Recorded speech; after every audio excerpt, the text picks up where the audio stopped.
Quiero, en nombre de la Municipalidad de la Ciudad de Corrientes, quiero darles la bienvenida a este ciclo de conferencias virtuales que iniciamos a partir de hoy a través de esta plataforma que nos permite estar comunicados en el marco de esta pandemia que nos obliga a cumplir el aislamiento social preventivo y obligatorio.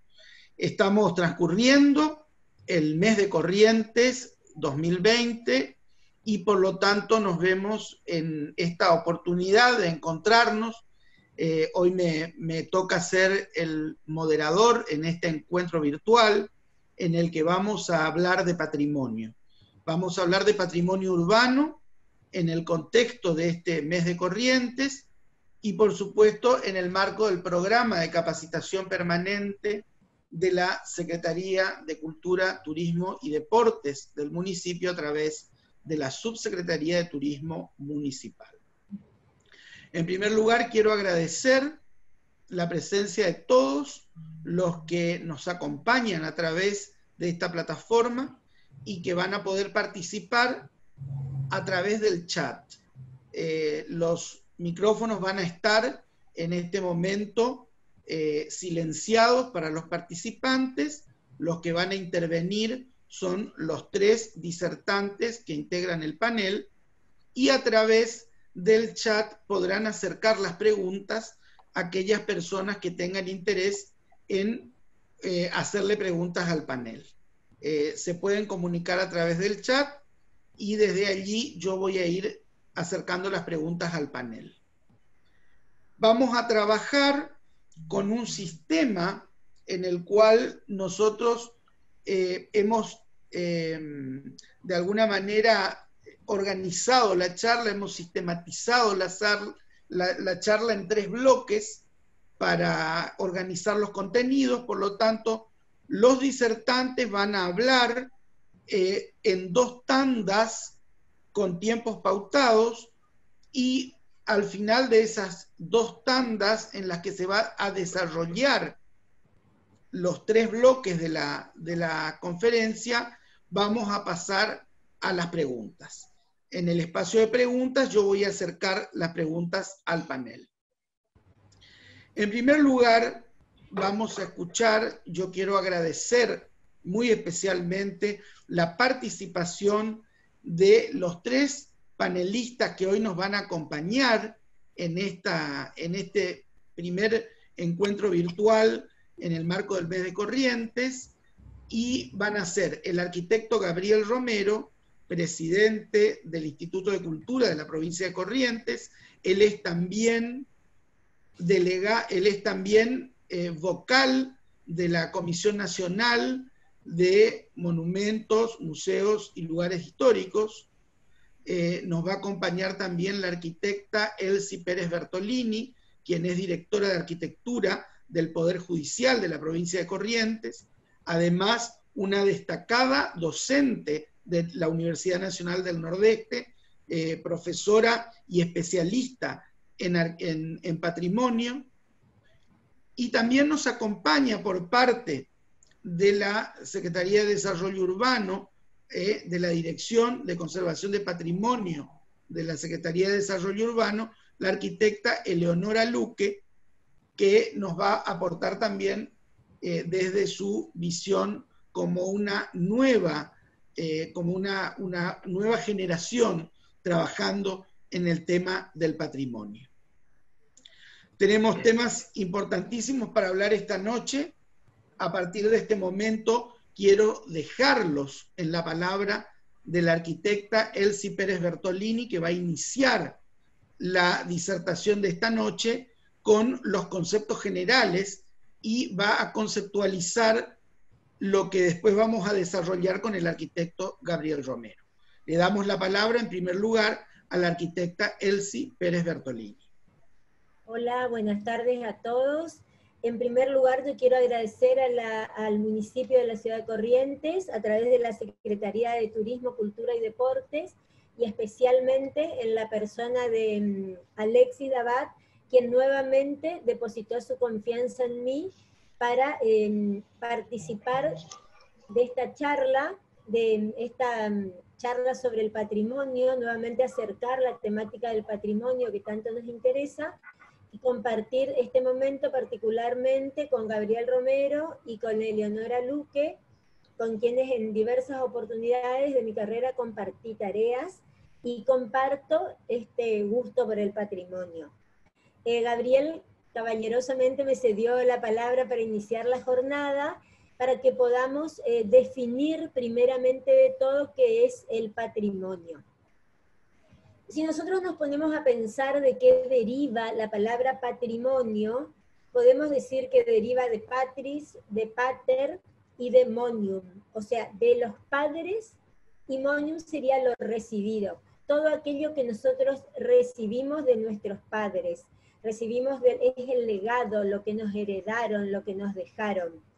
O sea, es todo aquello que nuestros antecesores, que pertenece a nuestro pasado, lo queda para nosotros.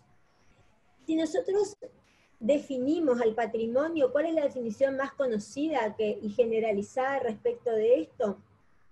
Ustedes saben que todo eso que nosotros recibimos y nos dejaron son bienes.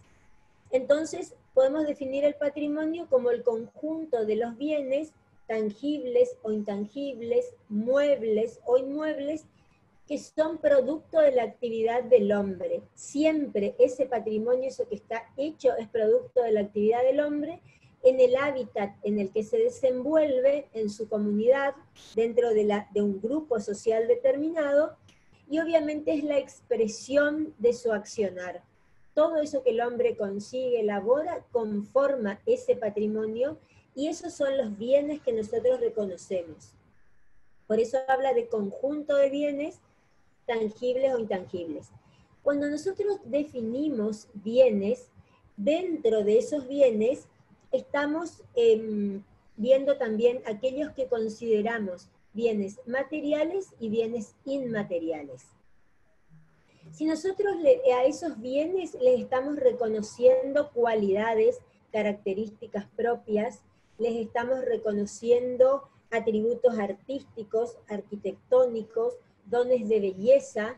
O sea, cuando estamos reconociendo en esos elementos singularidades que los diferencian y que en muchos casos los hacen únicos, nosotros estamos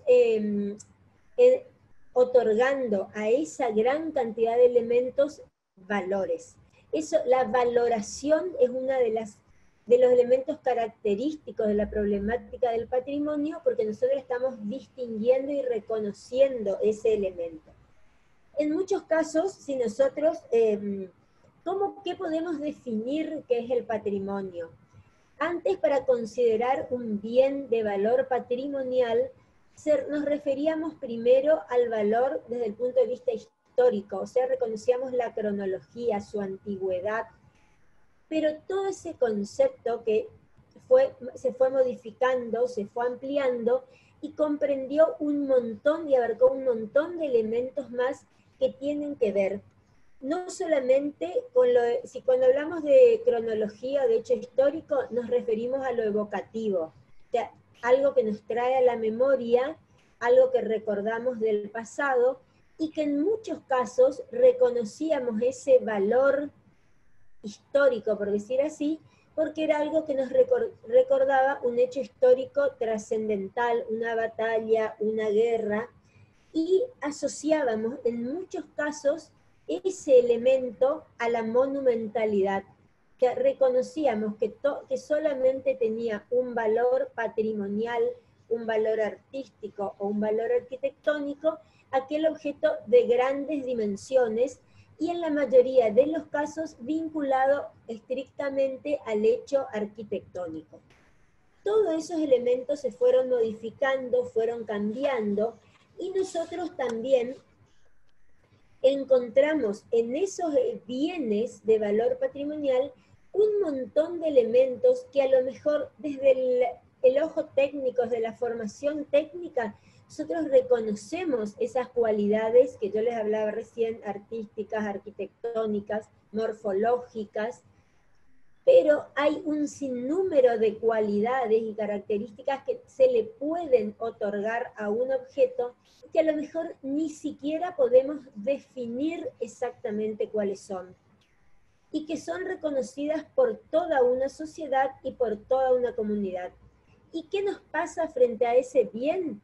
Sabemos al momento de que desaparece, que deja de existir, sabemos que eso no puede ser, que eso no pudo haber pasado, y nos preguntamos por qué pasó. Para mí un caso típico para enunciar en este momento es el caso de la tienda Ciudad de Corrientes. Acá yo veo muchas caras muy jóvenes, a lo mejor muchos no se acuerdan, otros sí, pero era una tienda en la esquina de Irigoyen y Santa Fe. Era nada más que un comercio y una tienda, lo que llamaríamos ahora una mercería, con un edificio con características arquitectónicas singulares, un edificio muy lindo, además con una tipología particular de comercio. El día que ese edificio fue demolido, empezó su demolición en realidad, estalló la ciudad. O sea, todos los ciudadanos, con o sin formación técnica, manifestaron, reaccionaron ante la desaparición de un objeto que evidentemente era considerado, sin lugar a dudas, de valor patrimonial. ¿Por qué? Porque esos valores que le asignamos, esas particularidades que encontramos, también tienen que ver con lo afectivo, o sea, con las emociones que esos objetos despiertan en cada uno de nosotros. Entonces, cuando hablamos de la valoración del patrimonio, hablamos de todos esos elementos que convierten a ese bien patrimonial en un objeto de estudio, en un elemento a ser preservado, en un elemento además en el que todos sabemos que tiene que conservarse, que tiene que rescatarse. Ahora, muy pocas veces nos planteamos cuál es nuestro rol frente a esa preservación. Muchas veces reconocemos esos valores y que entendemos que alguien tiene que ocuparse de ese tema. Entonces, eso es también lo que nosotros queremos plantear con esta charla sobre la problemática del patrimonio. O sea, cómo enfrentamos esa problemática y cómo es el rol desde todos los lugares que ocupamos los ciudadanos en esa problemática. Le voy a dejar un rato mi lugar a Gabriel Romero. Muy bien, ahora vamos a escuchar al arquitecto Gabriel Romero. Para mí es un placer compartir este encuentro virtual con amigos tan queridos como el arquitecto Gabriel Romero, con una profesora de fuste como Elsie Pérez Bertolini, y con una joven arquitecta que está haciendo sus primeros pasos en esto y está aprendiendo de los grandes a trabajar en el tema del patrimonio. Ella es la sangre joven, la nueva generación. Así que ahora tenemos el gusto de escuchar al arquitecto Gabriel Romero. Bueno, buenas noches. Muchas gracias a todos los que participan virtualmente de esta charla. Muchas gracias al municipio, a la Secretaría de Deportes, Turismo y Cultura del municipio. Es una muy buena oportunidad el mes de Corrientes para poder hablar de lo que significa el patrimonio en general, como lo explicó muy bien Elsie, muy didácticamente, y sobre todo poder hablar de qué pasa con el patrimonio y la ciudad.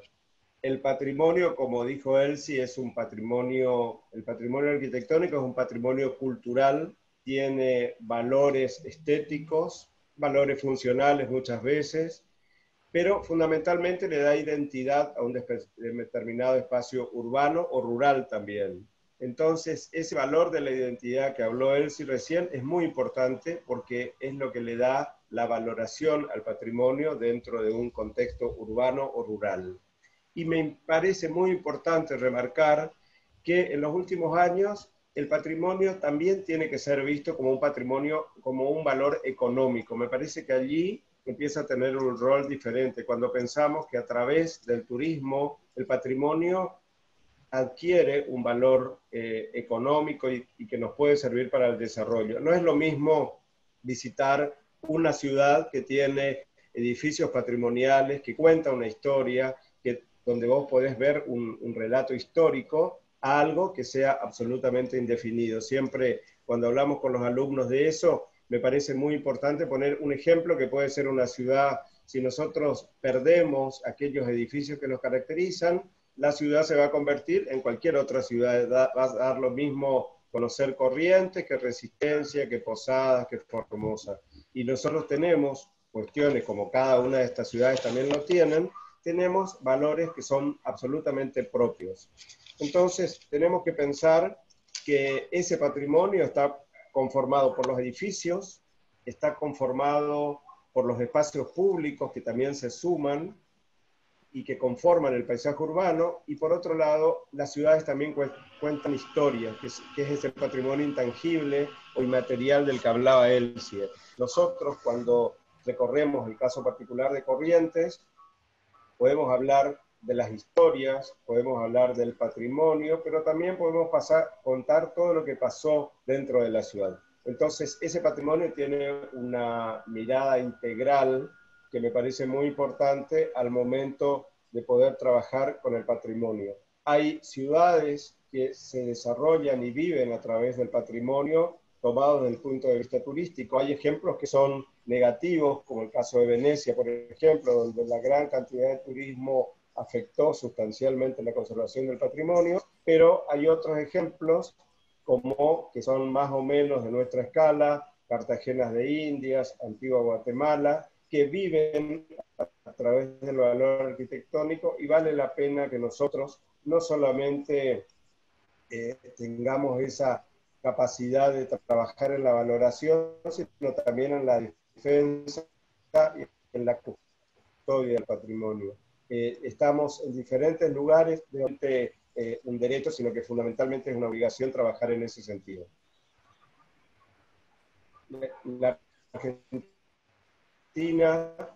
y Corrientes tiene gran cantidad de patrimonio construido, y como decía Elsie, que me pareció muy interesante, esa idea del patrimonio fue cambiando en el tiempo. Antes se consideraba, cuando fue creada la Comisión de Monumentos en la década del 40, solamente lo colonial era patrimonial, o por ejemplo, donde vivió alguna persona referente de la historia, o donde se sentó. Hay miles de edificios o monumentos históricos que están referidos a hechos dentro de la historia, pero eso fue cambiando, y actualmente edificios construidos en la década del 50, la década del 40, son monumentos históricos nacionales, y me parece muy interesante la manera. Y también hay espacios rurales, hay espacios industriales, hay estructuras portuarias, que fueron tomando esta jerarquización de monumento histórico nacional, y por supuesto que también hay monumentos históricos provinciales y monumentos históricos municipales.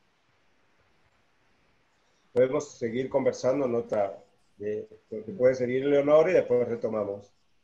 Bueno, quiero agradecer también en este encuentro virtual que nos acompaña el secretario de Turismo, Cultura y Deportes del municipio, el licenciado Gustavo Lorenzo Brisco, nos está acompañando también, y por eso lo quiero saludar, y lo quiero saludar también a mi compañero de trabajo, que es el subsecretario de Turismo del municipio, el doctor Juan Pedro Picasso, que también está acompañándonos, y los quiero saludar a los dos, que son mis compañeros incondicionales en este equipo de trabajo. Vamos a escuchar ahora a la arquitecta Eleonora Luque, por parte de la Dirección de Conservación del Patrimonio de la Secretaría de Desarrollo Urbano. Ella tiene también un aporte para hacernos en esta primera parte conceptual. Bueno, buenas noches a todos. Muchas gracias por estar y compartir. Me presentaron como la más joven del grupo, así que, bueno, muchísimas gracias por este espacio. Bueno, como todos sabemos, Corrientes es una ciudad que ahora hace poquito, en abril, cumplió 432 años. Es por eso que es las más antiguas del nordeste argentino. Ejemplo, y San Telmo en Buenos Aires, en ser una de las primeras ciudades con normativas sobre centros históricos. Estas normativas, ¿me oyen bien? Sí. Estas normativas, bueno, empezaron a partir del año 1977, 1978, y la nuestra es la número 964 de 1978. En esta normativa, bueno, yo más o menos lo que voy a hacer es explicar cómo nosotros trabajamos desde nuestra área de la municipalidad. Tenemos esta normativa, que es la más importante para nosotros, donde hablamos sobre la zonificación del centro histórico, cuántas son las manzanas que engloban los distritos centro histórico y centro histórico monumental. Esta zona está encerrada entre la avenida Costanera, la calle San Luis, la calle 9 de Julio y la calle Santa Fe. Todas las manzanas que engloban estas cuadras están protegidas por ser distritos centro histórico de la ciudad de Corrientes. Después también en esta ordenanza tenemos, habla sobre la comisión de centro histórico. Esta comisión es un organismo municipal con carácter técnico y de asesoramiento. Está conformada por especialistas de la Universidad Nacional del Nordeste, del Consejo Profesional de Ingenieros, Arquitectos y Agrimensores de la ciudad. También tenemos integrantes de la municipalidad, de la Secretaría de Turismo, Cultura y Deportes. Tenemos asesoramiento y de la Comisión Nacional. Bueno, en esta ordenanza 964 también algo muy importante que protege son las zonas paisajísticas. ¿Por qué? Porque, por ejemplo, de las plazas que tenemos en Capital, las 5 plazas están protegidas, pero solamente la Plaza 25 de Mayo está dentro del distrito centro histórico. Entonces lo que hace esta ordenanza es proteger las plazas que también están por fuera, al igual que los 2 parques, el Parque Cambacuá y el Parque Mitre. Bueno, desde que empezamos a trabajar en Corrientes en el año 78 con normativas, pasamos por muchas etapas hasta llegar al día de hoy. Se pasaron también por lamentables pérdidas, pero se sigue trabajando desde el municipio arduamente para conservar, para proteger, para restaurar todo lo que sea patrimonio urbano y arquitectónico de Corrientes. Sobre todo para que la gente tome conciencia del valor y la importancia que tiene esto en la ciudad. ¿Y por qué? Porque es muy importante. Por ejemplo, hay provincias, hay ciudades como Salta Capital que viven del turismo por el patrimonio que ellos tienen. Y nosotros tenemos un patrimonio hermosísimo en Corrientes que lo ideal sería que el día de mañana sea un producto turístico, como ya lo empezamos a implementar, como por ejemplo con actividades en el cementerio San Juan Bautista, que es algo que bueno, lo voy a hablar más adelante. Y así que bueno, lo que se intenta es empujar sobre esto y se agradece al intendente Eduardo Tassano, que siempre nos da la mano con esto, nos ayuda, nos empuja, nos apoya, así que bueno. Después en nuestra ciudad también tenemos monumentos históricos nacionales, como ya mencionó el arquitecto Ariel Romero, y cabe destacar que, por ejemplo, nuestra Plaza 25 de Mayo, que es monumento histórico, es la única plaza del país, de una ciudad capital, que conserva un entorno del siglo XIX e inicios del siglo XX. Su entorno se refiere a las 4 caras de la plaza y las 4 caras que la rodean, que es el Distrito Centro Histórico Monumental, dicho sea de paso, la plaza y las manzanas que lo rodean. Bueno, no sé si sigo, si continúa Elsie. No, vamos cumpliendo tu tiempo y después seguimos con el segundo turno, la segunda ronda. Quiero agradecer en este encuentro virtual, nos están acompañando diferentes miembros de la Cámara de Turismo Religioso y la referente de Turismo Religioso del Ministerio de Turismo de la Nación, a quienes quiero saludar en forma muy especial. Yo soy un amante del turismo religioso y un referente en ese tema también, así que para mí es un placer que nos acompañen en este encuentro virtual y de alguna manera adelantarles que la próxima charla va a estar dedicada a la arquitectura religiosa en Corrientes. Así que pronto volveremos a tocar ese tema. Ahora escuchamos a la arquitecta Elsie Pérez Bertolini, que continúa con la segunda parte. Continuando con el tema del concepto de patrimonio, nosotros sabemos perfectamente que esa definición comprende al patrimonio histórico, al patrimonio arquitectónico, al patrimonio cultural y al patrimonio natural. Volviendo, retomo una idea que citó Gabriel respecto de las ciudades históricas. Fíjense lo que nos pasa a todos. Cuando nosotros viajamos, nos vamos a conocer otra ciudad, buscamos casi que instintivamente lo que es la parte antigua de la ciudad. O sea, queremos reconocer esos edificios viejos, queremos reconocer su plaza fundacional, queremos conocer la historia de ese lugar. Entonces, para ello, esa historia debe estar preservada, esos edificios históricos, las ruinas arqueológicas, si es que las hay. Entonces, hasta identificamos a personas que nos muestran con orgullo esos centros históricos, esas áreas históricas, y nos relatan sobre ello. Entonces, ¿por qué nosotros no generamos el mismo accionar respecto de esa historia, de preservarla nosotros para poder mostrarla muchas veces con orgullo? A veces se ve la problemática del patrimonio como una cosa muy lejana, pero en realidad es una tarea que la debemos desarrollar diariamente. Por eso que es muy importante lo que hablábamos recién del tema de los valores. O sea, yo, ciudadano, no profesional técnico, tengo que conocer, tengo que reconocer, identificar esos elementos de valor patrimonial para yo considerarlos importantes y que sean preservados. Hoy hablábamos de que ese concepto del patrimonio estaba muy vinculado a los hechos históricos. Ese concepto evolucionó muchísimo y dejó de verse el patrimonio estrictamente vinculado a lo monumental. Ese elemento aislado, que era el monumento, ahora es considerado todo su entorno inmediato, cómo se visualiza, cómo se accede, o sea, no solamente, y ya se convierte en un sitio histórico. El monumento más su entorno, la valoración ya es diferente, es la valoración del sitio. Entonces eso, la sumatoria de todo eso es lo que conforma muchas veces la ciudad, su centro histórico o áreas de la ciudad en las cuales se eligen, se determinan, se especifican como elementos de valoración, elementos con valores que tienen que ser rescatados.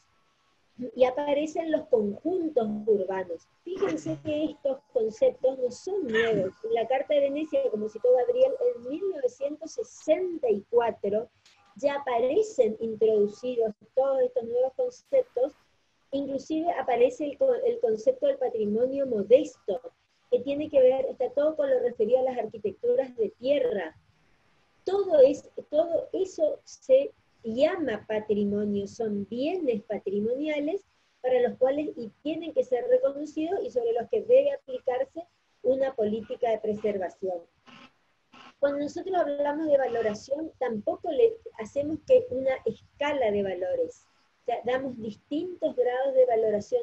Una comunidad, por eso es que hay patrimonio mundial, elementos, valores de reconocimiento universal, están patrimonios nacionales, monumentos históricos nacionales, monumentos provinciales. Hay muchos niveles de declaratoria de acuerdo a la importancia. No es porque algo es mayor o más o menos importante, sino es el grado de valoración que su comunidad le da. Esa valoración obviamente tiene que ver, está directamente vinculada a la idiosincrasia de una comunidad, que puede ser en un barrio, una ermita, una capilla, un lugar de esparcimiento, se convierte en un hito dentro de una determinada comunidad, por lo tanto, eso ya merita su preservación. Cuando nosotros damos valores diferentes, hacemos esa escala de valores, esos mismos monumentos también entran en ese escalonamiento.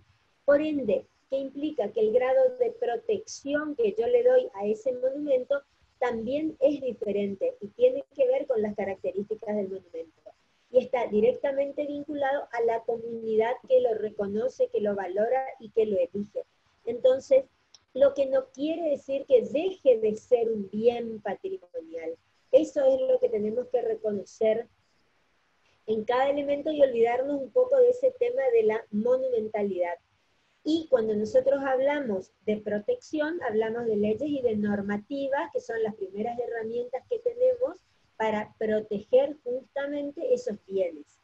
Y que cuando yo les hablo de esa comunidad que según su idiosincrasia elige ese bien patrimonial, ¿de qué estamos hablando?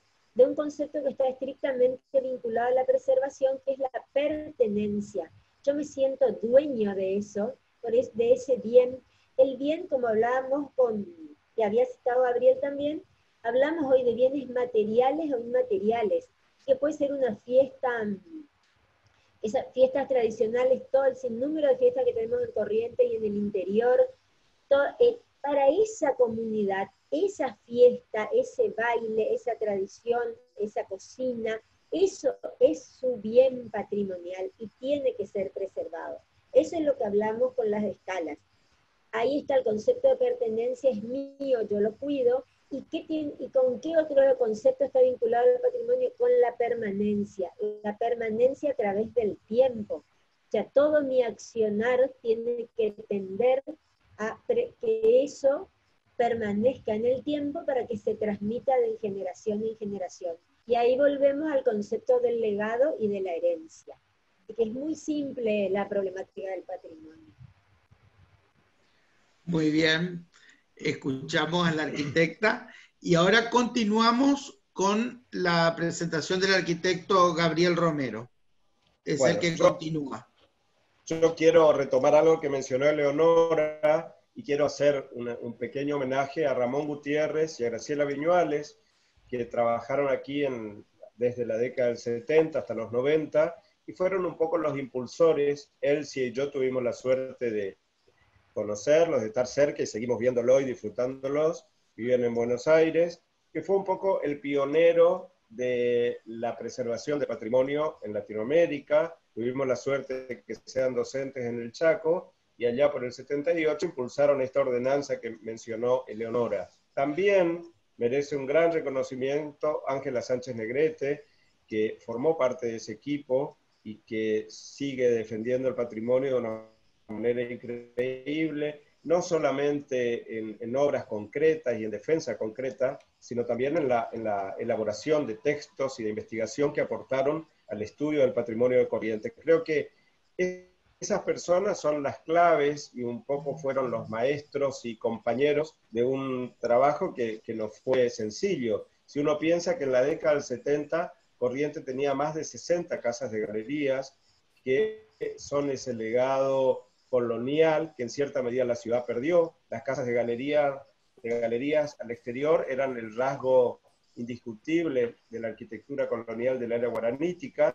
Quedaron algunos ejemplos coloniales, como la Casa Molina, como la Casa Meca, como parte de la Casa Martínez, pero lamentablemente perdimos esa continuidad urbana que generaban las casas de galería y la convivencia tan particular entre ese rasgo colonial y el rasgo que le imprimió a la ciudad la arquitectura del siglo XIX, que era un cambio de escala, un cambio tecnológico, el aporte de una nueva estilística en la ciudad. Ahora tenemos esta posibilidad de ver alguna convivencia entre arquitectura colonial y el siglo XIX, pero en casos muy puntuales. Eso como cerrar una primera idea. Lo otro, que desde esa década del 70 ahora, el patrimonio siempre fue un desafío. La conservación del patrimonio es un desafío aquí y en cualquier lugar del mundo. Entonces, estamos en ese desafío, en ese trabajo. Recién alguien escribía en el chat que tendría que ser sustentable el patrimonio. Indudablemente, nosotros tenemos que difundir, y este tipo de charlas sirve para hablar de que no es solamente un recurso cultural, identitario, histórico, sino que también es un recurso económico. Cuando hablamos del turismo, sin dudas, el patrimonio es una cuestión económica y tiene que tener una elegante convivencia entre los intereses públicos y los intereses privados. Él se hablaba de la valoración, hablaba de cómo nos sentimos identificados, pero muchas veces ese patrimonio es privado y al privado quizás no le interesa, no tiene el suficiente beneficio del municipio en las excesiones impositivas para poder verse comprometido con la conservación de ese patrimonio. Los que me conocen saben que muchas veces termino peleando con gente por estas cuestiones, porque son embates hasta casi personales, pero me parece que esa convivencia es interesante. Él también peleó, y Ángela y Ramón y cada uno de nosotros siempre está en este tipo de discusiones, pero me parece que hay que tomar los ejemplos que son exitosos y de qué manera la actividad privada convive con esta preservación del patrimonio. Creo que si uno camina por la calle Junín y mira por arriba de los carteles, se van a dar cuenta que es otra ciudad en la que está la historia, la tradición, la buena arquitectura. Hay ejemplos, yo voy al ejemplo directo y si se enojan, lamento, pero hay conjuntos modernos como el conjunto que era el antiguo Cine Rex de la calle Catamarca y Junín, que es un ejemplo que es único, una arquitectura barco de gran escala y que convivía en todo ese conjunto una actividad recreativa que era inédita para la década del 30 cuando fue construida por Fiacadori. Entonces eso era cine, era una confitería, era una boate para ese momento, un salón bailable.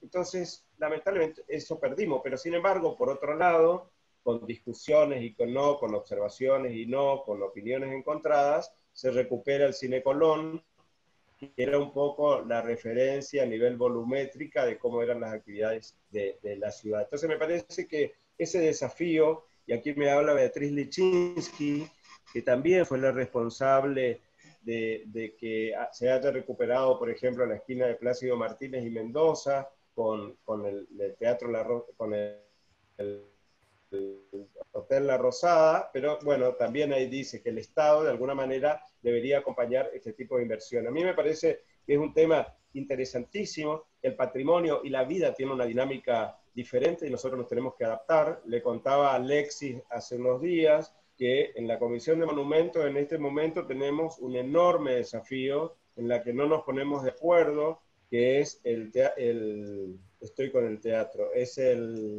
la Iglesia de las Teresas de Córdoba, que es quizás uno de los ejemplos coloniales más importantes que tiene la Argentina, y que eso tenía monjas de clausura y tenían un dispositivo a través de una reja por donde las Teresas podían escuchar las misas, donde ellas podían ver, pero no ser vistas. Y bueno, la priora decidió hace unas semanas sacar la reja e integrar este espacio que era privado al resto del espacio ceremonial.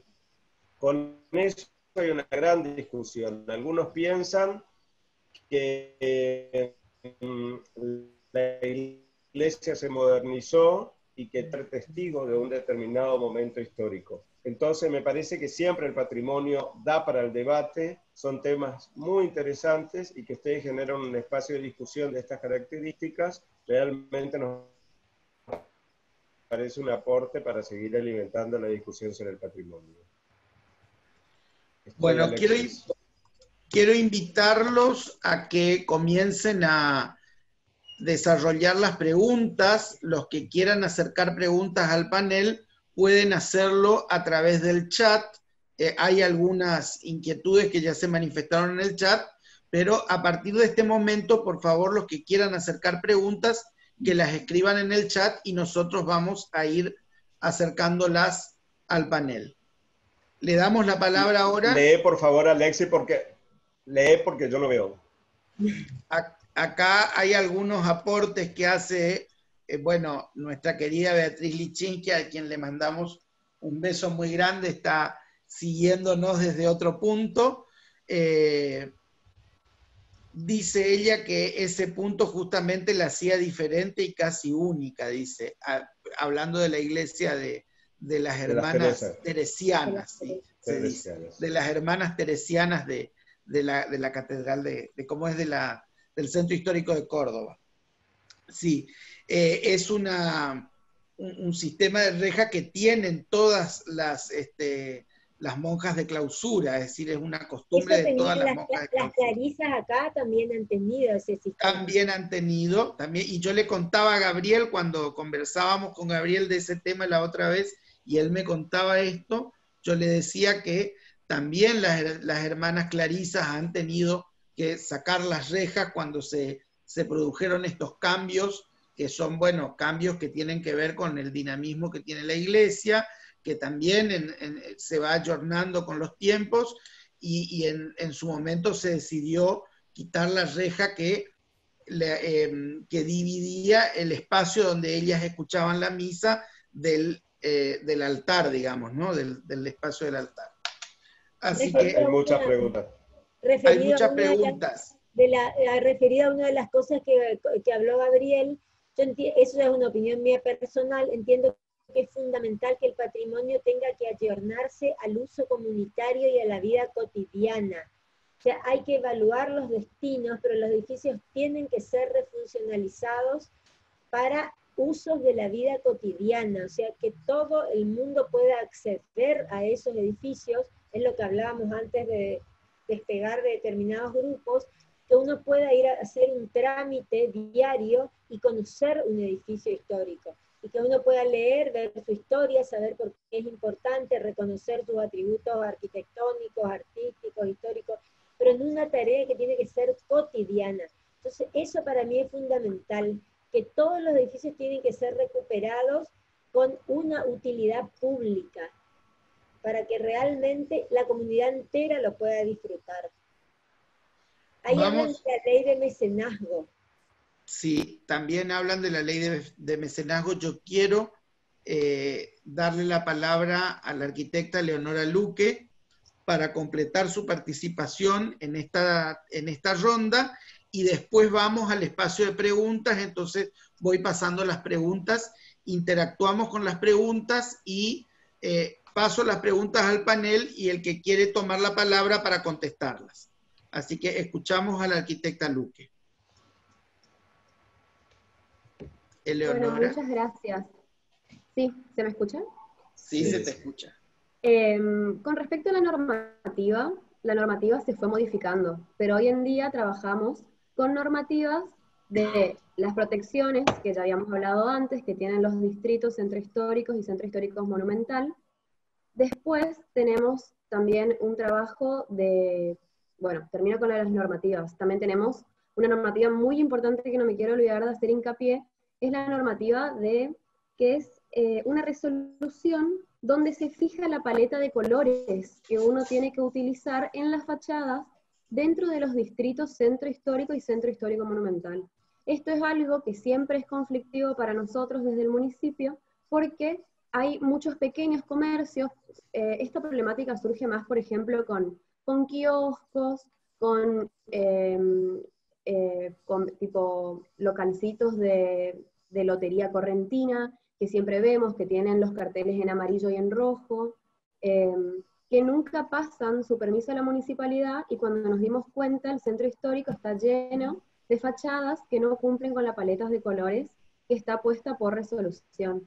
Esta paleta de colores es la sumatoria de colores pasteles, es decir, toda la gama de lo que sea beige, rosas claros, amarillitos, anaranjados, pero ningún color que sea de la paleta de los colores saturados, ni brillantes, ni esmaltados. Tampoco está permitido poner azulejos en la pared, y eso es de fachada, y eso es algo que mucha gente no sabe. Así que, bueno, quería hacer hincapié en que eso existe, y que lo que nosotros tratamos es que la gente respete y conozca, porque muchos no lo hacen por no cumplir, sino que no lo hacen porque no saben que existe. Después también tenemos normativas sobre cartelerías, estamos trabajando mucho en eso. Y también tenemos una protección especial, que son las protecciones por catálogo. Tenemos un catálogo del año 2018, y en el año 2018, 10 años después, sacamos un segundo catálogo, donde obras importantes en la ciudad, dentro y fuera de los distritos, donde se las protege con 3 niveles de protección: estructural, cautelar e integral. Cada una tiene diferentes niveles, es decir, por ejemplo, el nivel integral protege toda la obra, no se puede modificar nada. Cada uno de estos niveles igualmente son charlados porque todos los expedientes que entran, que estén dentro de los distritos o que sean casas catalogadas, entran en la comisión de centro histórico, donde son ellos los que debaten y llevan adelante el asesoramiento. Muchas veces son flexibles y se llega a un acuerdo a pesar del nivel de protección que tenga, pero siempre es trabajando en conjunto para que estas obras tengan una buena restauración, un buen mantenimiento, y que no perdamos ese legado patrimonial que tiene nuestra ciudad. Bueno, otra cosa de la que quería hacer mención, aparte de los catálogos, es que estamos trabajando en ejecución de obras sobre, que son obras de arquitectura patrimonial, y que es importante destacar porque, bueno, tenemos un equipo conformado, tenemos el aval del intendente que nos da el espacio para hacer estas tareas, y por ejemplo el año pasado hicimos la restauración del Centro Cultural Adolfo Mors, que está en el Parque Cambacuá. También empezamos la puesta en valor del Cementerio San Juan Bautista, donde sacamos la actividad de circuito turístico patrimonial, donde tenemos un circuito en el área protegida del cementerio. Nosotros tenemos una cierta cantidad de manzanas en las 14 hectáreas del cementerio San Juan Bautista, de las cuales manzana A y B son manzanas que están protegidas. En los circuitos abarcan 25 panteones, y bueno, fue una actividad muy bien recibida por los vecinos, fue muy exitosa. Este año también hemos seguido trabajando si no hubiéramos entrado en esta emergencia sanitaria. La otra obra en la que estamos trabajando ahora es en la casa del doctor Félix Gómez, que es el actual edificio de intendencia. Entonces, con todo esto lo que quiero decir es que es muy importante el trabajo que se está haciendo en conjunto. El arquitecto Gabriel Romero, por ejemplo, conforma el equipo con los que estamos trabajando en estas puestas en valor. Siempre buscamos el asesoramiento de los especialistas, de la gente que sabe. Estamos abiertos a todo tipo de consejos. Así que bueno, esperemos que este trabajo en conjunto entre provincia, entre municipio, entre los vecinos siga avanzando, para así poder lo que nos queda de nuestro centro histórico y de todo lo que es el patrimonio urbano y arquitectónico de nuestra ciudad. Bueno, gracias, Eleonora. Y hay varias preguntas. A partir de ahora vamos a comenzar el espacio de preguntas. Yo voy a ir acercándole las preguntas y ustedes van a tomar la palabra el que quiera contestar. En primer lugar, quiero saludar, porque también nos hace un aporte, el director del Archivo General de la Provincia de Corrientes, el doctor Jorge Enrique de Niri, que también está participando de este encuentro virtual, y nos hace un aporte diciendo: me gustaría señalar que los documentos también son patrimonio, y es cuestión de ir pensando no solo en una legislación protectora, sino en cómo se podría operar más eficientemente su puesta en valor. Esa es la propuesta, y aquí me gustaría que el arquitecto Romero, como presidente del Instituto de Cultura, pueda decirnos algo respecto a la gestión del Archivo General de la provincia, que realmente es impecable el trabajo del doctor de Niri, que está llevando adelante un trabajo de digitalización de todo el patrimonio documental del archivo, y que eso permite que los documentos pasen ya a un nivel de protección superior. No, sin duda que los documentos son parte de un patrimonio indiscutiblemente. Y en el caso de Corrientes, que Enrique me lo va a perfeccionar lo que voy a mencionar, también hay un acta de fundación, no el del 3 de abril, tengo entendido, sino de los días posteriores. O sea que hay documentos que tienen más de 400 años, y eso lo pone en un lugar realmente importante entre los archivos de la Argentina. La gran preocupación de Enrique tiene que ver con esta posibilidad de de qué manera vamos a cuidar ese patrimonio en el futuro. Hasta ahora está absolutamente todo en buenas condiciones, pero no sabemos qué va a pasar en el tiempo con hay otros archivos que ya lo tienen absolutamente digitalizado y que las consultas solamente se refieren a esa digitalización y que el resto son documentos que están allí para la posteridad. Efectivamente Enrique hizo un trabajo increíble y también por supuesto que tiene un gran equipo junto con el vicedirector, el doctor Ramírez Braschi, que también es una persona interesada, conocedora, y que hay que tomar la decisión de qué hacer con ese archivo para el futuro. Aquí hacen una pregunta referida al panel para que tome la palabra quien quiera, referida a la opinión sobre la intervención que se está haciendo en la Plaza 25 de Mayo actualmente. Bueno, yo si querés hablo eso. Como bien mencionaban, la Plaza 25 de Mayo es Monumento Histórico Nacional. Nosotros pedimos un proyecto desde la Comisión de Monumentos que nos presentaron, hicimos observaciones respecto a algunas cuestiones, pero eran cuestiones mínimas. Lo que se está haciendo básicamente es cambiar las baldosas.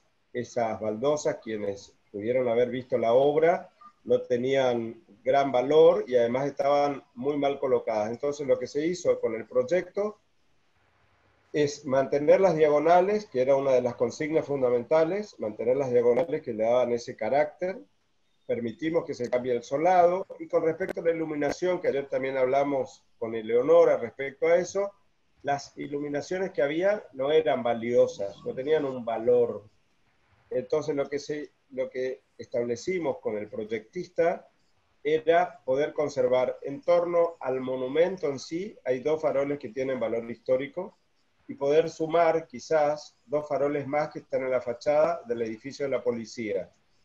En torno a ese círculo que rodea a la plaza, poder poner bancos que parezcan históricos, porque no tenemos ni los históricos, solamente hay uno en el Museo Histórico, pero el resto adecuarnos de alguna manera a algo más contemporáneo en las afueras, porque también ahí no podíamos hablar de restauración, porque ahí lo que tiene valor, el monumento no se va a tocar, la fuente no se va a tocar, se está restaurando, se van a restaurar los dispositivos de circulación de agua, la vegetación no se va a tocar, la intención era poder mejorar inclusive las condiciones de la vegetación, y era toda una discusión, como siempre, encontrada respecto al mobiliario urbano, porque lo que tiene no es de valor, y por allí se podrían proponer algunas cuestiones neutras.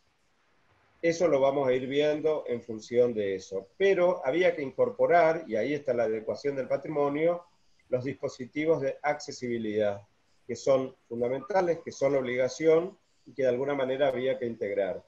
Cuando nos fuimos a ver con el arquitecto que está trabajando en este proyecto, había algunas cuestiones que eran intocables. Monumento central, por supuesto, la fuente.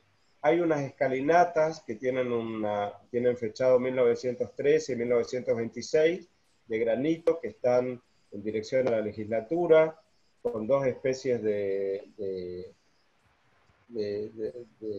una decoración muy particular allí. La intención es mantener eso y que los dispositivos de accesibilidad estén en un lugar donde realmente no moleste a la lectura. Me parece que esta idea de balconear la plaza sobre la calle Salta es algo interesante para mantener. También había discusiones respecto a esto, pero lo vamos a mantener con esa idea. Nosotros, en el caso particular mío, estoy hablando como Comisión de Monumentos. Este proyecto nos está llevando adelante el Ministerio de Obras Públicas de la provincia, con el que, por supuesto, yo como funcionario provincial tengo una excelente relación y discutimos muchísimas cosas. Hace poco tiempo nos enfrentamos también, hace un año, un poco más, a hacer un transformador subterráneo dentro de la plaza. Primero nos opusimos, después vimos las alternativas que teníamos y la verdad que quedó absolutamente disimulado. Ya se hizo un trabajo arqueológico allí y ahora también en esta instancia se hizo un trabajo arqueológico, la doctora Núñez Camelino estuvo trabajando en el tema, y la verdad es que no había nada de demasiado valor debajo de esos. Había algunas cosas pequeñas que sí se van a que se van a resguardar, y el resto la verdad que no había cosas de gran valor. Por lo pronto, quería hacerte un aporte, sí, solamente diciendo que vos decías balconear la plaza hacia la calle Salta, y sí, eso tiene una razón histórica, porque históricamente los desfiles se hacían sobre la calle Salta, pasando por el frente, sí, de la Casa de Gobierno. Y en el Palacio de Gobierno la costumbre era que el gobernador, los ministros, el gabinete asista al desfile desde la loggia de la Casa de Gobierno. Esa era la costumbre. Hay fotos magníficas de esos desfiles del 25 de mayo y de visitas importantes a la ciudad, donde inclusive hasta el presidente de la Nación en alguna oportunidad estuvo desde la loggia viendo pasar el desfile por la calle Salta. Es decir, que eso ya tenía una funcionalidad históricamente, ¿no? Elsie, ¿querías decir algo? Sí, hacer referencia a algunas cosas que citó Gabriel, que por supuesto nosotros cuando hablamos de la plaza estamos hablando de la ciudad. La ciudad es un sistema, la ciudad evoluciona, la ciudad crece y la ciudad va cambiando. Alguien también hizo un planteo dentro del chat respecto de cómo se evalúan las intervenciones en la ciudad, y cuando nosotros estamos proyectando una obra nueva, actualmente un trabajo de hoy día, nosotros tiene mucho que ver el rol profesional, el compromiso del profesional y su actitud responsable frente al patrimonio existente. Cuando yo como arquitecto, como profesional hago un proyecto, lo estoy insertando en un entorno construido. En muchos casos y en Corrientes, ese entorno construido es de valor patrimonial. Entonces, es fundamental mi toma de conciencia como profesional arquitecto y mi actitud responsable frente al patrimonio existente. Obviamente, esa actitud no implica que yo tenga que hacer una réplica, una reproducción, o hacer una cosa igual que la fachada que tengo al lado.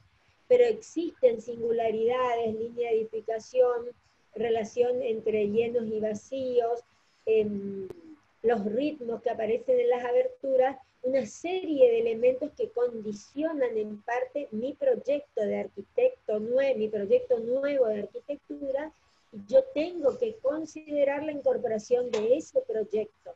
Pero tampoco puedo convertir la ciudad en un museo. O sea, cuando yo intervengo, estoy interviniendo hoy día, actualmente, en una cosa que es dinámica, que va cambiando y que va evolucionando. Y otra cosa que citaron en el chat y que me parece importante destacar es el tema de la accesibilidad. La accesibilidad es un concepto totalmente nuevo, la accesibilidad universal además. Ese concepto de accesibilidad universal, que no está estrictamente vinculado a la discapacidad, y que tiene que incorporarse de la mejor manera posible a los edificios. Nosotros tenemos muchos edificios que realmente es muy complicado reformar un ingreso, un acceso, incorporar una rampa. Técnicamente sabemos que una rampa realmente que respete las normas implica una gran superficie que en muchos lugares, sobre todo Corrientes, tiene muchos edificios con desniveles, tienen 4, 5, 6 escalones en los ingresos, y la altura a cubrir entre el nivel de la vereda y el interior de los edificios antiguos es considerable. Entonces también tenemos que ser responsables en el aporte y en la solución. No es hacer una rampa por hacer y cumplir. Si realmente mi propuesta no aporta una solución, y tendré que ir por una silla, tendré que ir por un sistema eléctrico, automático, lo que fuere, ese será mi aporte dentro del tema, y en la medida de lo posible, en muchos lugares, sí, resolver el tema de la accesibilidad, siempre respetando las características del edificio. Y también planteaban algo respecto a la refuncionalización, o sea, darle una nueva función a un edificio de valor patrimonial. Cuando se encara un proyecto en un edificio de valor histórico, la propuesta, el estudio y el análisis, la forma, el manejo de las pautas, tienen que ver con los valores históricos, con la documentación histórica. O sea, yo tengo una serie de antecedentes que los estudio, que los busco, que los analizo. Si no tengo mucha información respecto de mi edificio, me referencio de otros de la misma época, de otras obras del mismo autor, y tomo toda esa documentación que me está fijando parámetros y pautas en mi proyecto de diseño. Eso también hay que tener en cuenta, que la intervención en una obra, en un edificio de valor patrimonial, se encara de manera diferente desde el relevamiento. O sea, yo tengo que tener como profesional esa actitud responsable, así lo llamo yo, frente al patrimonio, y tendré que asesorarme, tendré que consultar, tendré que ver qué hacer con eso.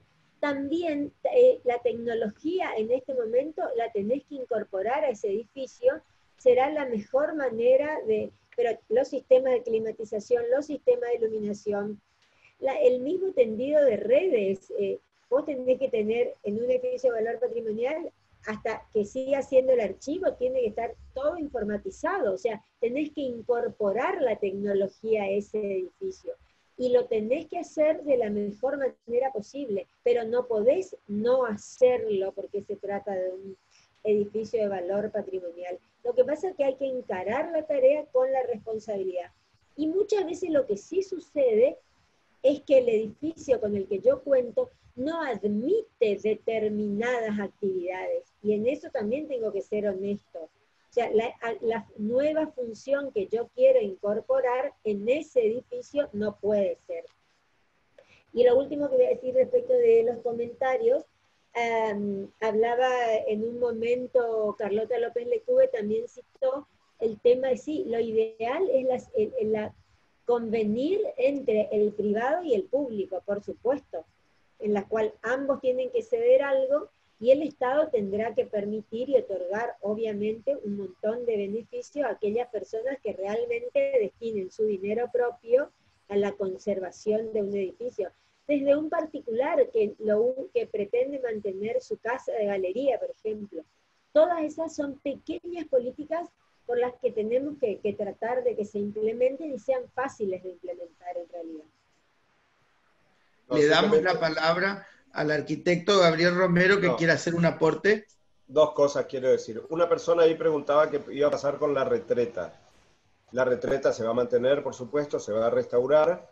En algún momento pensamos devolverle el carácter original que tenía una cubierta. En las fotos de 1910 de Alberto Ingimberg aparece una cubierta, lo vamos a ver presupuestariamente, pero la verdad es que en todo momento nosotros opinamos casi desde afuera, porque allí hay una cuestión presupuestaria que tiene que intervenir el Ministerio de Obras Públicas, pero sí era interesante devolverle ese carácter original. Solamente tenemos una foto lejana de cómo era, las características de la cubierta. Bueno, y después alguien preguntaba sobre los túneles. La verdad es que científicamente los túneles, nadie nunca vio un túnel. Lo que sabemos y que ustedes habrán visto es los manantiales y los arroyuelos que estaban entubados. Y que tienen, bueno, ahora cuando bajó mucho el río, la gente entró. Nadie nunca descubrió un túnel.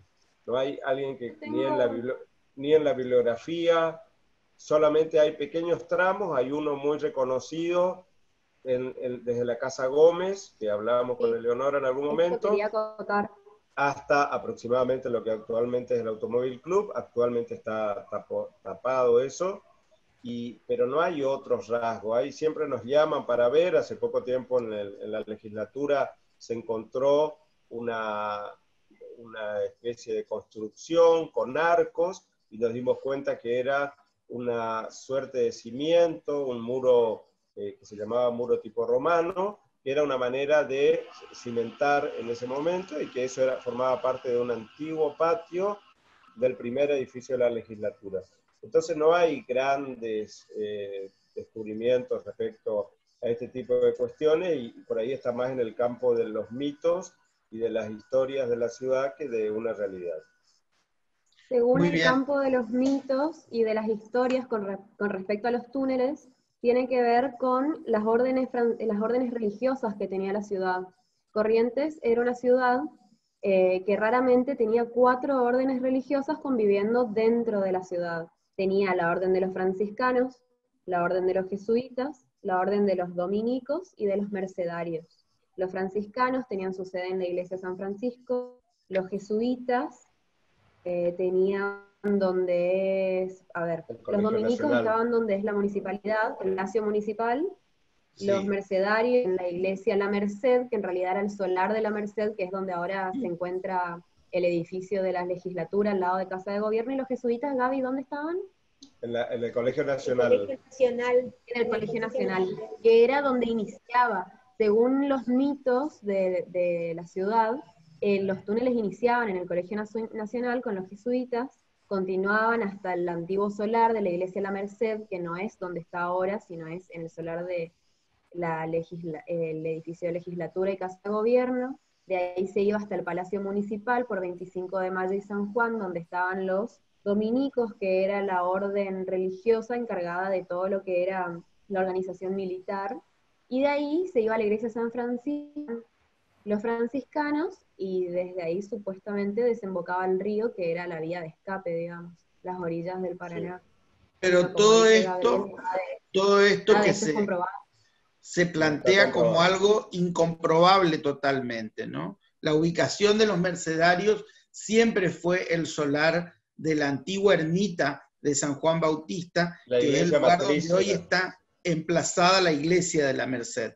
En ese lugar, los mercedarios se establecieron a partir de 1635, construyendo iglesia y convento, y fueron la segunda orden que se estableció en Corrientes después de los franciscanos, que fueron los fundadores de la primera evangelización. Los primeros son los franciscanos, después los mercedarios, casi al mismo tiempo que los mercedarios llegaron los dominicos, y los últimos en establecerse en el solar que hoy ocupa el edificio del Colegio Nacional fue la orden de los jesuitas. Los jesuitas son los últimos en llegar a Corrientes hacia 1690 para establecerse con un colegio, y construyen un edificio que era tan importante en el volumen y en la calidad constructiva que permitió que ese edificio, después de la expulsión de los jesuitas en 1767,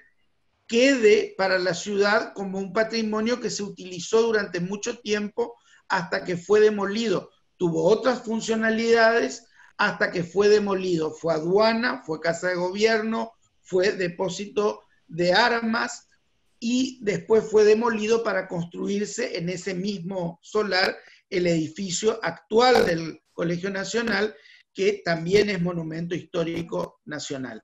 El origen del Colegio Nacional es en el antiguo edificio de los jesuitas. Bueno, hay una gran cantidad de preguntas, Alexi. Hay una gran cantidad. Veo cosas que salen ahí abajo. Hay una gran cantidad de preguntas, ¿sí? Hay una pregunta que es interesante, la hizo una señora, Miriam Lugo, profesora de artes visuales, que dice sobre las guías por el casco histórico como modo de aprendizaje. Entonces, justo ahora estamos trabajando en el circuito sobre el centro histórico monumental.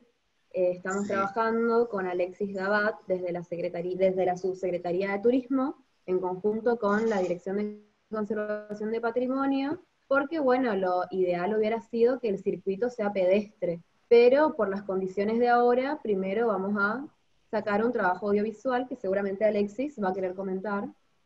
Sí, estamos trabajando con Eleonora en este momento. Ya hicieron hace poco lo de las 7 iglesias. Exactamente, hicimos el circuito religioso 2.0 en el marco del Jueves Santo de este año, ya en este contexto de emergencia sanitaria donde estábamos en el aislamiento preventivo y por lo tanto no podíamos cumplir con la tradición de la visita a las 7 iglesias, que ya es una costumbre para la ciudad, ¿no es cierto? Y es ya una costumbre arraigada en el correntino.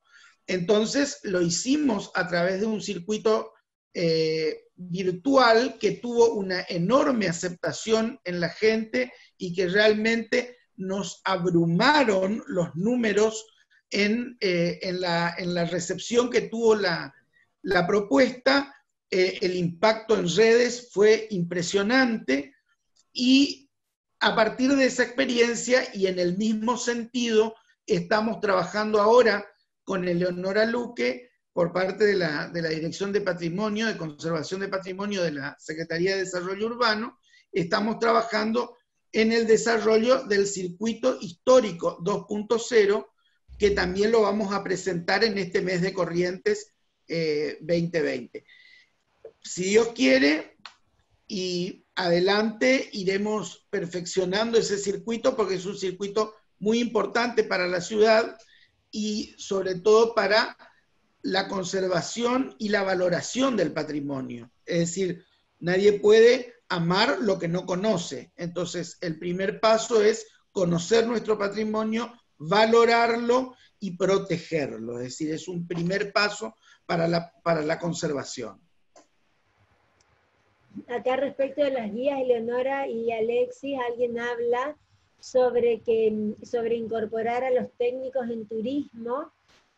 Yo una vez participé de un recorrido por la ciudad, hecho por 2 chicas de técnicas en turismo que habían organizado, y no sé qué pasó después, hicimos un grupo de amigos, fuimos y acompañamos, y a lo mejor necesitan nomás un poquito más de logística, organizarse, hablar con el municipio, pero también nosotros como desde mi trabajo, en más de una oportunidad pedimos asistencia al municipio para visitantes y nos proporcionaron personal para los recorridos por la ciudad de Corrientes, que fueron muy, muy interesantes. Así que es necesario consultar nomás a los organismos y cuentan con las personas capacitadas y brindan ese servicio de guía de turismo.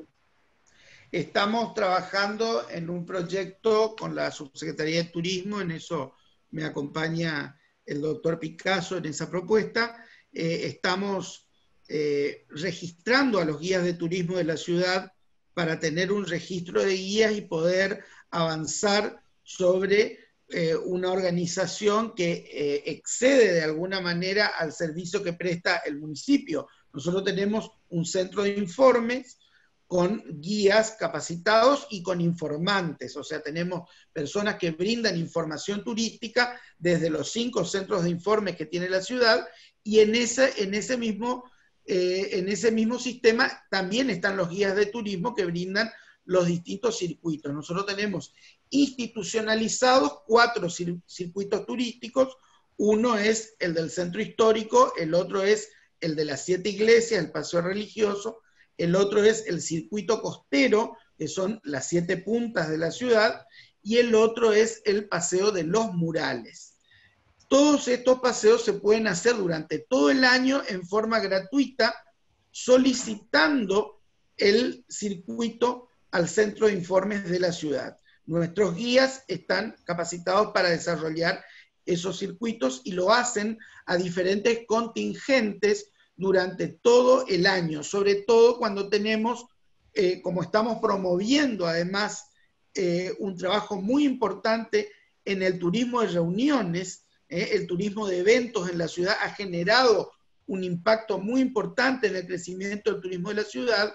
Por lo tanto, vamos trabajando anualmente con contingentes de invitados para diferentes eventos que se desarrollan en la ciudad. ¿Quiere hablar el arquitecto Romero? No, simplemente quiero mencionar que está ahí en esta sala la arquitecta Inés Pressman, ex ministra de Turismo, una arquitecta muy reconocida, conocedora de la ciudad, como nadie de toda la reglamentación, y que, bueno, en su momento tuvo un rol importante en fortalecer este tipo de acciones.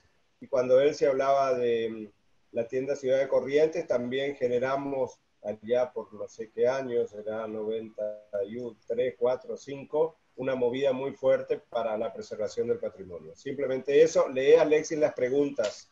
Hay muchas una cantidad de preguntas. Hay una cantidad de preguntas. Acá dice José Alberto Durán, en la ciudad somos somos varios los que trabajamos como guías, hacemos circuitos peatonales con vehículos en la ciudad y acuáticos. Así que agradecemos que nos acompañen en eso. En un momento, Gabriela, que parece que no vive en Corrientes, también rescata que participó y pudo ver el circuito religioso y pide más circuitos virtuales para que puedan participar los que no viven en Corrientes. El proyecto en el que estamos desarrollando actualmente, la planificación que tenemos desarrollada con la Subsecretaría de Turismo, implica que todos los circuitos tengan una versión 2.0, es decir, que todas se puedan ver en forma virtual. Sí, Eleonora. Sí. Federico Ferreira, que es un arquitecto, compañero en el trabajo de obras del cementerio, puso el link para los que deseen ver el video del circuito de las iglesias en el chat, para los que quieran que no hayan visto. Muchas gracias, Fede. Aquí aporta la arquitecta Pressman, a quien saludamos también especialmente, y a quien ya invité a la arquitecta Pressman a participar en este ciclo de charlas virtuales que comenzamos hoy y que vamos a tener otros encuentros para hablar de otros temas vinculados a la historia y al patrimonio de la ciudad. Ya le invité a la arquitecta Pressman y con mucho gusto ella va a participar como disertante en estos paneles. Dice la arquitecta Pressman que los guías se están fortaleciendo como asociación, es decir, que se están organizando en una asociación que va a poder trabajar, por supuesto, más organizadamente con los organismos públicos, como en nuestro caso. Hay otras muchas preguntas y algunas apreciaciones.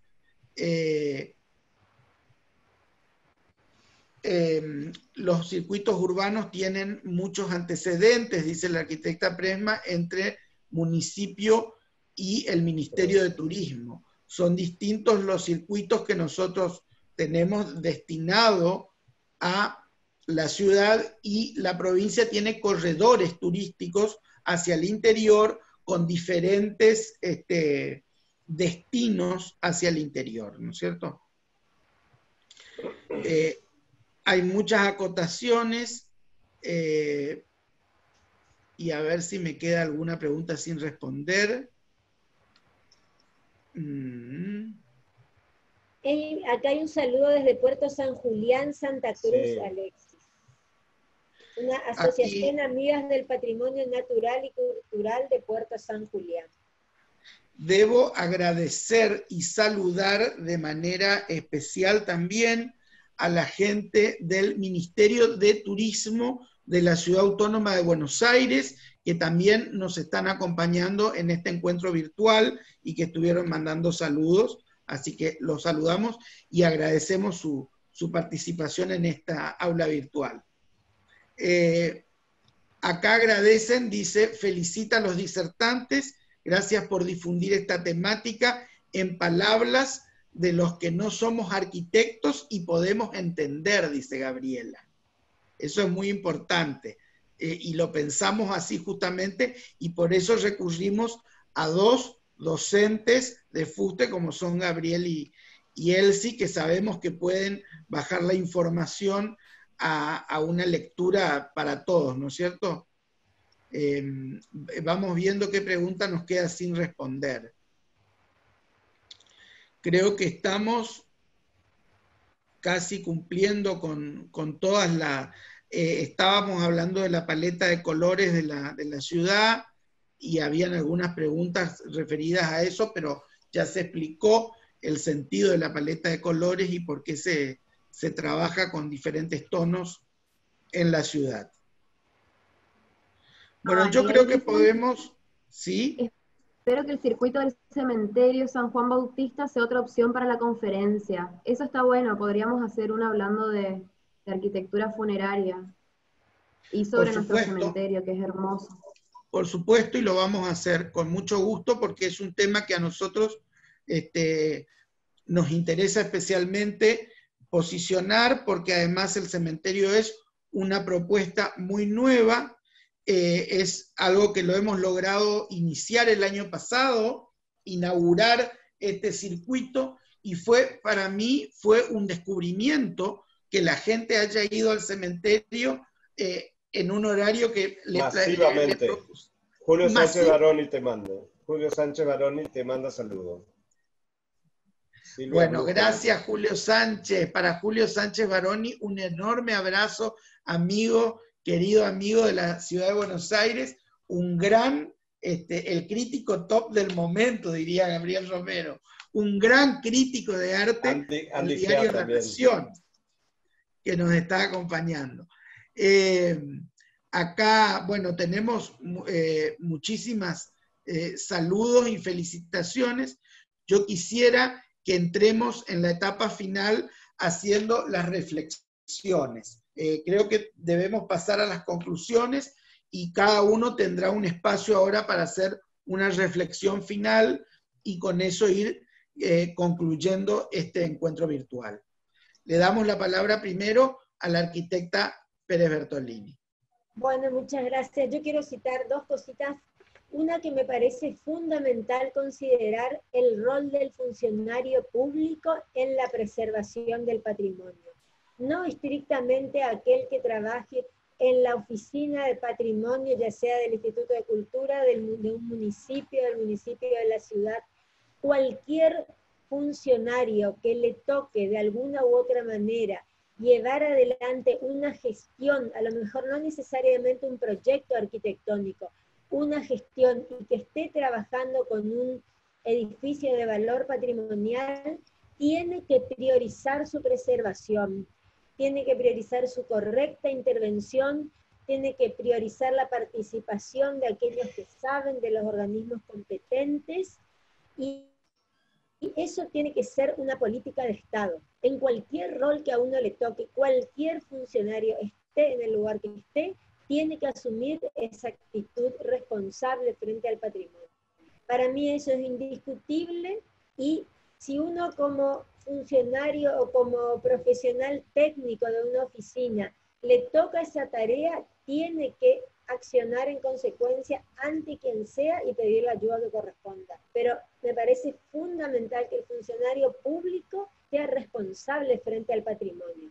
Y cuando hablo de patrimonio no me refiero estrictamente al casco histórico de la ciudad, al núcleo fundacional, sino todos los hitos que tenemos en la ciudad, en los alrededores, como puede ser el hipódromo, como puede ser el Camino Real, como puede ser la Costa del Río, muchos puntos que tenemos en la ciudad que se convierten en hitos o son a lo mejor importantes para esa comunidad, su entorno inmediato. Entonces, frente a eso, para mí es fundamental que el funcionario público tenga una actitud responsable cuando encare eso. Y otra cosa que sí me parece que es fundamental para cerrar, que el 28 de abril cumple 62 años la Comisión Nacional de Monumentos, que se constituyó en el año 1938, fue su creación, y fue el punto de partida para toda la legislación y toda la normativa respecto del patrimonio en la Argentina. Ese es nuestro referente máximo, con virtudes, defectos, con la gestión que pueda hacer o no puede hacer, con los límites que pueda tener en su gestión. Ese es nuestro marco de referencia en la Argentina.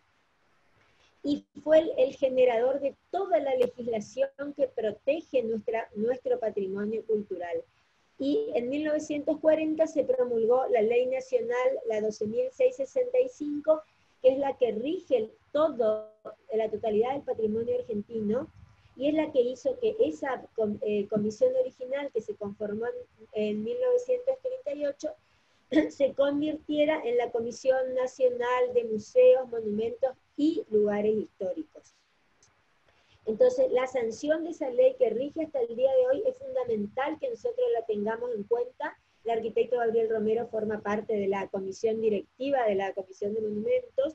Es un organismo netamente federal que atiende los requerimientos de todos los edificios y todas las provincias y todos los lugares del país.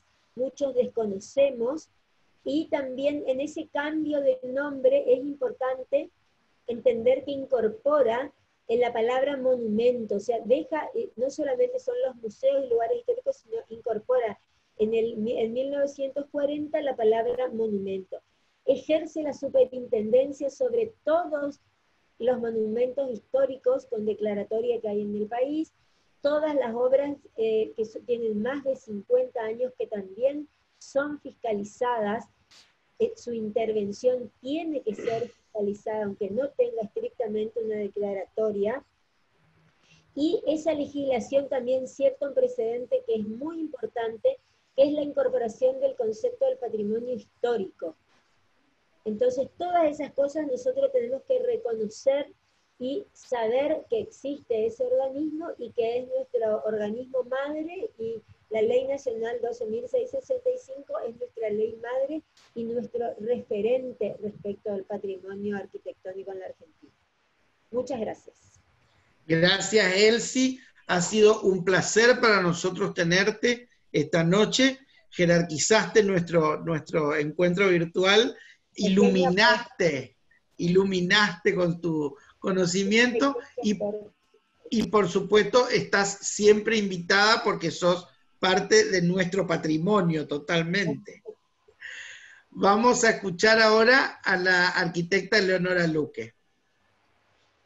Bueno, para concluir este encuentro, lo que yo quiero destacar, como ya me etiquetaron como la más joven que se dedica al patrimonio, es que, bueno, yo me recibí hace 4 años de arquitecta.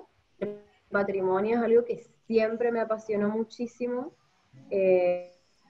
Bueno, la gente joven generalmente estas cosas relacionadas a la antigüedad les resultan un poco aburridas, pero a mí me encanta y mi objetivo es, tanto como trabajando desde el municipio como desde afuera, seguir impulsando a la conservación y al cuidado de nuestro patrimonio. Yo todo el tiempo siempre trato a través de mis redes, por ejemplo, compartir cosas sobre el patrimonio de la ciudad de Corrientes, fotos que saco yo cuando voy caminando por la calle, o de las obras cuando estamos trabajando, y me sorprende la cantidad de gente joven que se interesa por el tema y que me consultan. Es así, por ejemplo, que el circuito del cementerio teníamos planificado hacer el diurno, y al subir yo videos estando en el cementerio de noche fue que salió el nocturno, que desbordó de gente. Pero fíjense cómo con la ayuda de las redes sociales y de la difusión, que no es una difusión formal del municipio, porque yo la subo en mi red personal, que es mi Instagram, la gente empieza a conocer. Imagínense si todos generáramos ese tipo de afianzar los conocimientos y que se conozca todo esto de patrimonio. Así que bueno, yo lo que espero, mi objetivo personal es seguir en la lucha para conservar todo esto y que, bueno, tengamos más encuentros como este, con la cantidad de gente interesada que hay, y bueno, muchas gracias por escuchar y gracias por todos los agradecimientos que veo que siguen llegando acá al chat. Bueno, gracias Eleonora por acompañarnos en esta propuesta y por ser una compañera incondicional también en muchos de mis proyectos, en muchos de nuestros proyectos de la Secretaría y de la Subsecretaría con Juan Pedro. Siempre te tenemos presente también con el licenciado Lorenzo Brisco para las consultas y para incorporarte a nuestros equipos de trabajo. Siempre sos casi de turismo vos, en el fondo. Te hacemos casi de turismo. Bueno, finalmente le damos la palabra para cerrar este panel al arquitecto Gabriel Romero, presidente del Instituto de Cultura de la provincia de Corrientes, que hoy nos acompañó, y quiero dejar el saludo y el afecto del licenciado Gustavo Lorenzo Brisco, que se tuvo que retirar en este momento del encuentro virtual para asistir a otro compromiso, pero me pidió que deje sus saludos y agradecimiento al arquitecto Romero por participar y acompañarnos esta tarde. Bueno, yo primero quiero agradecer el interés de una gran cantidad de gente, el interés del municipio de poder pensar en el patrimonio. El municipio tiene la obligación de ser custodio, es quien tiene el poder de policía sobre la ciudad y cumple un rol importantísimo a la hora de la custodia del patrimonio. Por otro lado, quiero decir, que dije hoy en algún momento, que la conservación del patrimonio es un desafío, un enorme desafío. Y si miramos fotos de Corrientes de hace 50 años, nos damos cuenta que se perdió mucho. Y si miramos en perspectiva lo que pasó a nivel general de la Argentina, también se perdió mucho.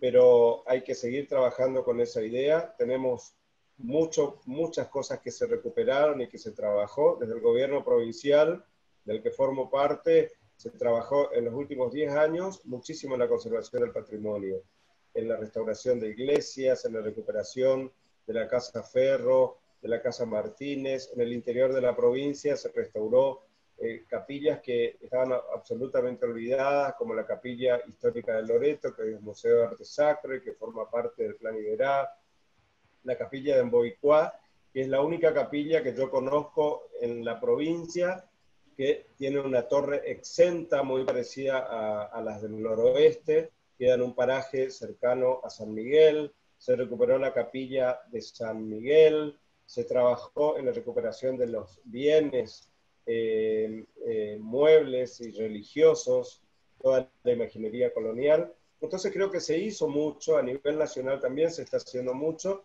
pero lamentablemente todavía tenemos por delante la necesidad de convencer a las autoridades políticas a trabajar con los privados y poder pensar que el patrimonio es un recurso que no se debe perder. Tenemos un gran desafío por delante y tenemos que seguir trabajando con eso.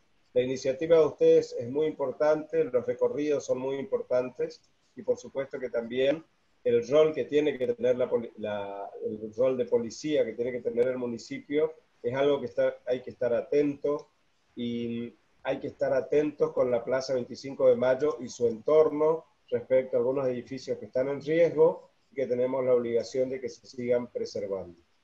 Nada más, muchísimas gracias. Gracias, Gabriel, por acompañarnos esta tarde y por brindarnos tu experiencia en este tema. A todos quiero agradecer en nombre de la Secretaría de Turismo, Cultura y Deportes del municipio de la ciudad de Corrientes, a través de la Subsecretaría de Turismo Municipal, vamos a llevar adelante este programa de capacitación permanente, este ciclo de conferencias virtuales, las charlas 2.0, todos los martes y jueves a partir de las 19 horas en esta plataforma Zoom. Vamos a estar encontrándonos en estos momentos en los que la emergencia sanitaria nos impide hacer el ciclo de conferencias presencial que ya el año pasado desarrollamos y desde el primer año de la gestión con mucho éxito. Y este año, bueno, nos encontramos frente a esta circunstancia particularísima que estamos viviendo todos los argentinos y muchos en todo el mundo, ¿no? Así que gracias a todos por acompañarnos y nos volvemos a encontrar el jueves a partir de las 19 horas con otro encuentro virtual, en ese caso con la Junta de Historia de la provincia de Corrientes. El tema va a ser Corrientes y la Guerra del Paraguay 150 años después. En ese encuentro vamos a compartir una disertación en formato de panel, como en este caso, con el doctor Jorge Enrique de Niri, director del Archivo General de la provincia, el doctor Dardo Ramírez Bracci, presidente de la Junta de Historia de la provincia de Corrientes, y el teniente coronel Miguel Escalante Galain, quien es magíster en Historia de la Guerra. Ellos nos van a acompañar en este recorrido por la historia de Corrientes y haciendo una referencia a los espacios que están vinculados a la historia de la Triple Alianza y que tienen que ver con nuestra ciudad, ¿no es cierto?, con la historia propia de nuestra ciudad de Corrientes. Gracias y hasta el próximo encuentro. Un gran abrazo para todos.